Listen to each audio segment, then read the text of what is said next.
بسم اللہ الرحمن الرحیم۔ عزیز طلباء، اسلامیات اختیاری 10th کلاس، اس کے جو مختصر سوالات ہیں بڑے اہم ہوتے ہیں، تو مختصر سوالات کو انتہائی اختصار کے ساتھ میں نے یہاں پہ لکھ دیا ہے۔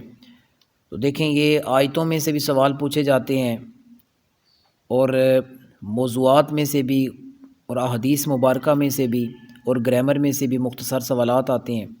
تو آیت نمبر جو 11 ہے، 10 تک تو 9th کا سلیبس ہے، 10 سے آگے 11ویں آیت سے 10th کلاس کا سلیبس شروع ہوتا ہے۔ تو 11 نمبر آیت کی جو تشریح ہے اس کے اندر کچھ سوالات ہیں، وہ اس میں سے میں نے لکھ دی ہیں۔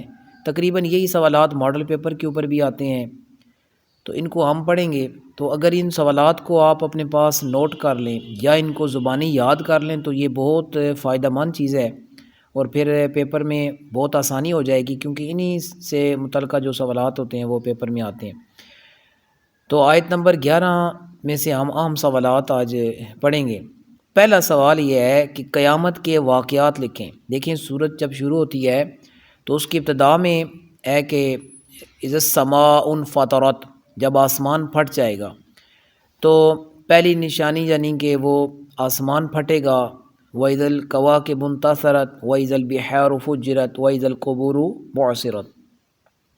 تو اس کا آپ نے عربی میں تو نہیں لکھنا بلکہ اردو میں لکھنا ہے۔ تو اردو میں آپ نے بتانا ہے کہ قیامت کے واقعات، سوال ہوگا کہ کون سے واقعے ہوئے، کون سے واقعات، تو آپ نے بتانا ہے آسمان پھٹ جائے گا، ستارے جھڑ جائیں گے، سمندر ابل پڑیں گے اور قبریں اکھاڑ دی جائیں گی۔ دوسرا سوال نوٹ کیا ہے کہ قیامت کے دن سور کون پھونکے گا؟ تو حضرت اسرافیل علیہ السلام سور پھونکیں گے۔ وہ سور ایک نکارہ ہوتا ہے، اس کے اندر حضرت اسرافیل علیہ السلام پھونک ماریں گے تو اتنی آواز ہوگی کہ جتنے زندہ ہوں گے سارے مر جائیں گے۔ تو یہ پہلا مرحلہ، تو یہ حضرت اسرافیل علیہ السلام سور پھونکیں گے۔ اور قیامت کا پہلا مرحلہ بیان کیجئے۔ تو پہلا مرحلے میں حضرت اسرافیل علیہ السلام سور پھونکیں گے، جس سے کائنات کا نظام درہم برہم ہو جائے گا۔ سوال نمبر 4 ہے، قیامت کا دوسرا مرحلہ بیان کیجئے۔ تو دوسرے مرحلے میں حضرت اسرافیل علیہ السلام پھر سور پھونکیں گے، جس سے تمام مردے زندہ ہو جائیں گے۔ تو یہ دوسرا مرحلہ بھی پتہ ہونا چاہیے۔ اور آخری مرحلہ اکثر پیپر میں آ جاتا ہے، اور اس کا سوال دو طرح سے لکھا ہوتا ہے کہ بعض دفعہ ہمارے بچوں کو پتہ نہیں چلتا کہ یہ بھی سوال آ سکتا ہے کہ قیامت کا آخری مرحلہ بتائیں، یا یہ بھی سوال آ سکتا ہے یوم الحساب کا آخری مرحلہ۔ دونوں میں سے کوئی پوچھا جاتا ہے۔ یوم کا مطلب دن ہوتا ہے، حساب کا مطلب حساب و کتاب ہوتا ہے، تو یعنی وہ اس سے مراد قیامت ہی ہے۔ قیامت کے دن کا آخری مرحلہ یا قیامت کا آخری مرحلہ کون سا ہے جی؟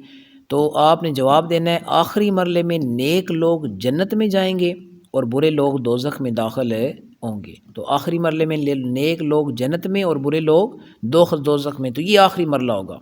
آگے یوم البعث کس دن کو کہتے ہیں؟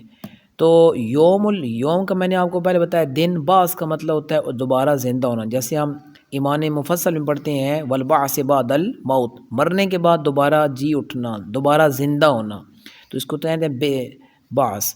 تو یوم البعث جب حضرت اسرافیل علیہ السلام جب سور پھونکیں گے تو دوسری دفعہ تمام لوگ قبروں سے نکل آئیں گے، مردے زندہ ہو جائیں گے، اور پھر وہ میدان محشر کی طرف جائیں گے، اور پھر اس کے بعد اعمال ناموں کا جو مرحلہ ہوگا کہ اعمال تولے جائیں گے، اور پھر سب سے اینڈ پہ یہ قیامت کا جو آخری مرحلہ ہے کہ لوگ جنت میں، کچھ جہنم میں، اور یعنی جن کے اچھے اعمال ہوئے جنت میں اور جو برے اعمال والے دوزخ میں۔ تو دیکھیں، یہ انتہائی اختصار کے ساتھ اسلامیات جو اختیاری 10th ہیں، اس کے کچھ سوالات میں نے نوٹ کیے ہیں۔ تو اس طرح بقیہ جو آیت نمبر 11 کے پھر اس کے بعد جو آیات ہیں ان کے پھر اسی طرح انشاءاللہ ہم کوشش کریں گے کہ احادیث مبارکہ کے جو عام سوالات ہیں وہ نوٹ کریں، اور پھر مضامین میں سے، پھر گرامر میں سے، تاکہ بچے ایک دفعہ اس کو یا خود سن لیں، پڑھ لیں، یا ان کو پوائنٹ کر لیں، اپنی کتاب کے اوپر کرنا ہے یا اپنے پاس نوٹ بک کے اندر لکھ لیں، کاپی کے اندر لکھ لیں، تو یہ یاد کر لیں۔ یہی انہی میں سے اس طرح ہی ماڈل پیپر بھی وہ بنایا جاتا ہے، لیکن ماڈل پیپر میں چونکہ ایک سوال ہوتا ہے، اس کی 5 لائنیں ہوتی ہیں، وہ بچہ دیکھ کے پریشان ہو جاتا ہے۔ تو یہ انتہائی آسان طریقے سے ٹو دی پوائنٹ جواب دیے جائیں گے۔ تو اس ویڈیو کو آپ لوگوں نے دیکھنا ہے، سمجھنا ہے اور اس سے فائدہ اٹھانا ہے۔ تو ہمارا مقصد یہ ہے کہ آپ لوگ اس سے فائدہ اٹھائیں۔ اللہ پاک آپ سب کو کامیابی عطا فرمائے۔